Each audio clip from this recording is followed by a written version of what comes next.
Hello and welcome once again from the underground layer. I've moved locations again.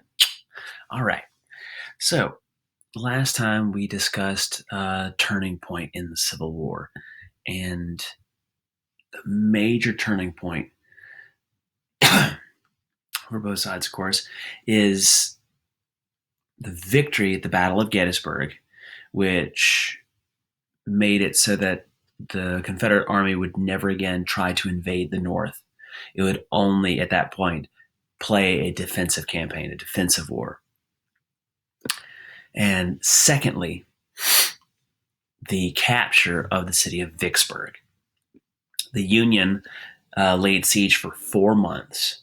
And at the end of that fourth month, they just couldn't hold out any longer. They couldn't get any food, so they had to surrender to General Ulysses S. Grant.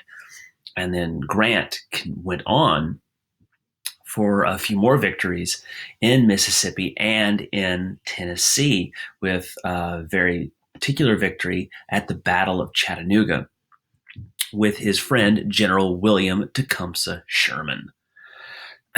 So at that point, Grant was put in charge of the entire Union strategy.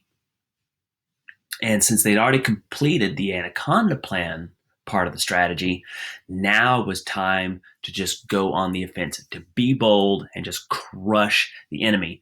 And Lincoln was very keen on this as well. And we'll get to that later. But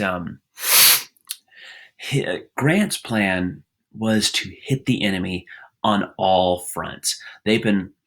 Before, the Union Army has kind of been advancing here and then waiting, and then advancing here and then waiting. So Grant wanted to have three prongs of attack. He wanted his main army to advance to Richmond from Washington, D.C.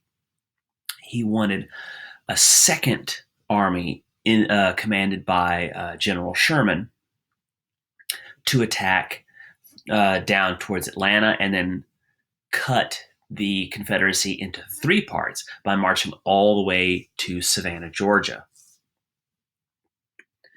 And then the third part was a Union invasion of the rest of the state of Mississippi and then towards Alabama.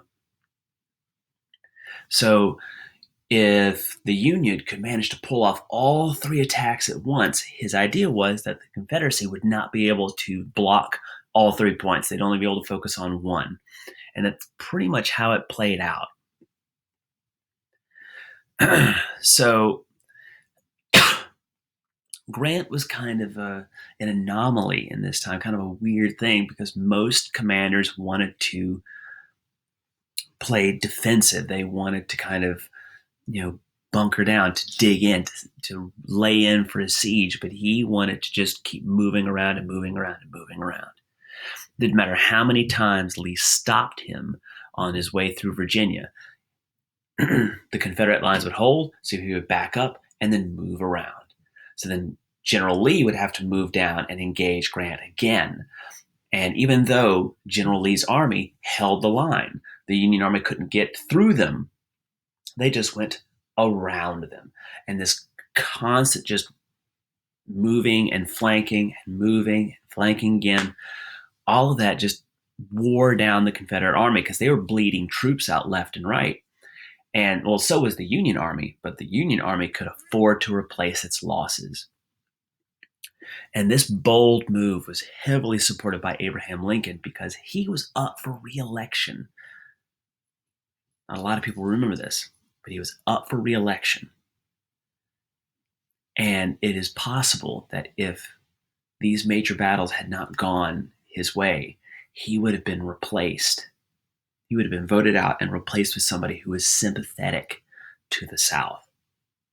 As a matter of fact, one of Lincoln's own generals ran against him in the presidential race. It was George B. McClellan. George B. McClellan, who was the first commander of the Union forces, he ran against Abraham Lincoln. And in all likelihood, if McClellan had won that election, he would have sued for peace with the South, and the South, for all intents and purposes, would have won.